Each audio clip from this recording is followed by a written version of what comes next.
So காஞ்சி soft silk சரியில நியூவான colours ஆடையா இருக்கு. ரொம்ப அழகான உங்களுக்கு ராயல் ப்ளூ கலர், உங்களுக்கு லீஃப் டிசைன்ஸ், நல்லா பெரிய ஒரு leaf design, Royal blue colour. இந்த சாரீஸ் எல்லாமே பார்டர்லெஸ். ஸோ இந்த சாரிக்குமே பார்டர் கிடையாது. சூப்பரான ஒரு பார்டர்லெஸ் சாரி, ஒரு பெரிய லீஃப் டிசைன். இதுக்கு வந்து ஜாக்கான ஒரு பர்பிளிஷ் பிங்க் கலர்ல உங்களுக்கு பல்லு வந்திருக்கு. இதுதான் உங்களுக்கு பல்லுவோட கலர். ஸோ சூப்பரா இருக்கும், ரொம்ப அழகா ஒரு அல்டிமேட்டான கலர்ஸ். அண்ட் இது வந்து சூப்பரா உங்களுக்கு சி கிரீன் கலர், நல்லா ஷைனிங் அண்ட் பெட்ஷன் உங்களுக்கு சி கிரீன் கலர்.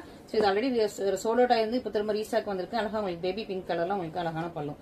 ஸோ சூப்பரான கலர் காம்பினேஷன், பார்டர்லெஸ் சாரி, நல்ல ஒரு பிரீமியம் குவாலிட்டி, நல்லா ஷைனிங்கா இருக்கும். நெக்ஸ்ட் நல்ல ஒரு பர்பிள் கலர்ல அழகா உங்களுக்கு ரவுண்ட் புட்டாஸ் வந்திருக்கும், ரொம்ப அழகா இருக்குது. இது உங்களுக்கு பீகாக் ப்ளூ கலர்ல அழகா உங்களுக்கு டபுள் கலர் உங்களுக்கு வந்து பல்லு வந்துருக்கு. இது வந்து உங்களுக்கு ஒரு பீகாக் ப்ளூ பீகாக் கிரீன் ஷேட்ல உங்களுக்கு சூப்பரான சாரி, குட்டி குட்டியான புட்டாஸ் போட்டிருக்காங்க. இதுக்கு பர்பிள் கலர்ல ரொம்ப சூப்பரா உங்களுக்கு பல்லு, ரொம்ப சூப்பரான பிரச்சனை டிசைன்ஸ். அண்ட் ஃபைனலி இது ஒயின் கலர்ல ஒரு பிரட்டியஸ்ட் டிசைன் அழகா வீ பண்ணிருக்காங்க, ரொம்ப சூப்பரா இருக்குது. அண்ட் இதுக்கு ஜாக் அனிமேஷன் தப்பிங் கலர்ல சூப்பரா உங்களுக்கு பல்லு. ஸோ பியூட்டிஃபுல்லான காம்பினேஷன்ஸ், அந்த சாஃப்டான ஒரு டெக்ஸ்சர்ல சூப்பரான காஞ்சி சாஃப்ட்